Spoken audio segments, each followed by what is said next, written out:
મિત્રો, હાલમાં જ ગયા અઠવાડિયે રાજકોટમાં એક અગનખેલ રચાઈ ગયો. કાળઝાળ ગોઝારી ઘટના ઘટી ગઈ. કંઈક કેટલાના ઘર ઉજળી ગયા, કેટલાની કોપ ઉજળી ગઈ, કેટલાય નિશબ્દ થયા અને કેટલાકની વાચા ફૂટી.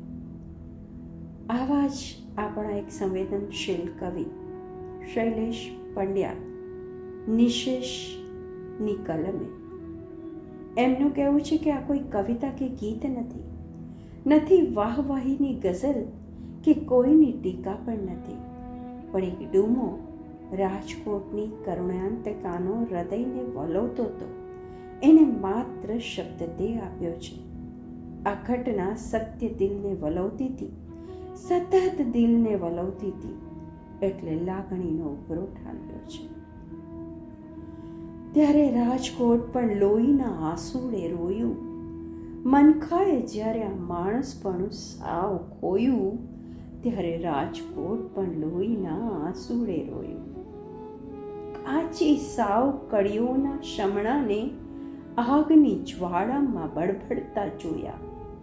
કોઈએ વીરો તો કોઈએ માવડીને બેન, કોઈએ ભાવિ ભરતારને ખોયા. ક્રૂરતાના ઉંબરા સૌ ઓળંગી દીધા, પ્રભુ તે પણ સામું ન જોયું. ત્યારે રાજકોટ પણ લોહીના આંસુડે રોયું.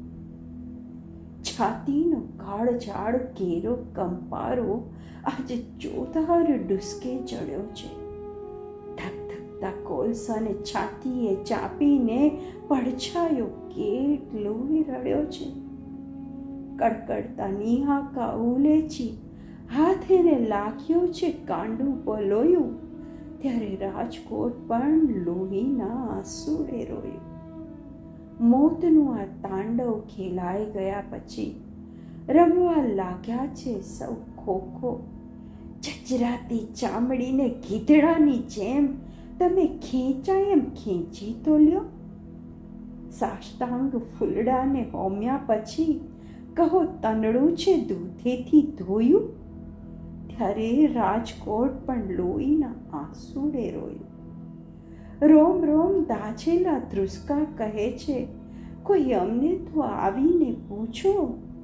નર્યા કલ્પાંતમાં નિહાકા નાખતી મમતાની આંખ્યું કોઈ તો લૂછો. રેઠા ન મેલશો કુમળા પતંગિયા, જ્યાં માણસે માણસપણું સાવ ખોયું. ત્યારે રાજકોટ પણ લોહીના આંસુડે રોયું. મનખાએ જ્યારે આ માણસપણું સાવ ખોયું, ત્યારે રાજકોટ પણ લોહીના આંસુડે રોયું. શૈલેષ પંડ્યા નિશેષ.